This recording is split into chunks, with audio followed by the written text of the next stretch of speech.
তো দেখো সকালে রান্না বাড়া সব শেষ করার পরে লই আইসুন কুচিয়া মাছ। তো ভাবলাম যে এখন তো আর রান্না কিছু লাগতো না, তো এখন রান্না করতাম না, রাত্রেবেলা রান্না করবো। তো দেখো আমি এদিকে সন্ধ্যার সময় টিফিন উফিন খাইয়া সব শেষ করিয়া এদিকে আলু পেঁয়াজ রসুন আদা সব খাটিয়া রেডি করে লেছি। আর মাছটা দিয়া সব মশলা দিয়া লবণ হলুদ মরিচ জিরা আর গরম মশলা দিয়া আর সরিষার তেল দিমু দিয়া মাখাই লিছি টিরে সব টিরে। আসলে এই মাছটা কিন্তু সবে খাইতে পছন্দ করে না, সবের পছন্দ তো এক হইতেই পারে না। এরকম মাংসর মতন রান্না করিয়া খাইলে অনেক টেস্ট লাগে। আর তোমরা খেয়ে খেয়ে এই মাছটা খাও, আমারে অবশ্যই কমেন্টে জানাইও। তো এদিকে দেখো আমি শুধু কড়াইয়ের মধ্যে তেল দিয়া আর বয়াই দিছি মাছটা। মাছটা ফ্রাই করিয়া আর বেশি জুল না, হালকা হালকা জুল দিয়া খাইতে কিন্তু অনেকটা টেস্ট লাগে।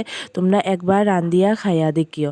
আর এদিকে দেখো আমি তেল দিয়া বয়াইছি, আমার এদিকে মাছটাও ফ্রাই করা হয়ে গেছে। দেখো কালারটা অনেক সুন্দর হয়েছে দেখতে, আর খাইতেও অনেক টেস্ট হয়েছে ওই দিনের তরকারিটা। দেখো আমার এদিকে ফ্রাই করা হয়ে গেছে, আর আমি আগের থেকে গরম জল করিয়া রাখছিলাম, ওই গরম জলটা দিয়া দিছি। দেখো গরম জলটা দিয়া দিলে তাড়াতাড়ি হয়ে যায় তরকারি। তো দেখো আমি গরম জল দিলেছি, এদিকে আমার তরকারিও মোটামুটি রেডি হয়ে গেছে। দেখো তরকারির কালারটা কীরকম সুন্দর হয়েছে, কেউ নজর দিও না আবার। দেখো আমার তরকারি রেডি হয়ে গেছে, তরকারিটা দেখতে কিন্তু খুব সুন্দর হয়েছে। তো চলো টাটা, বাই বাই।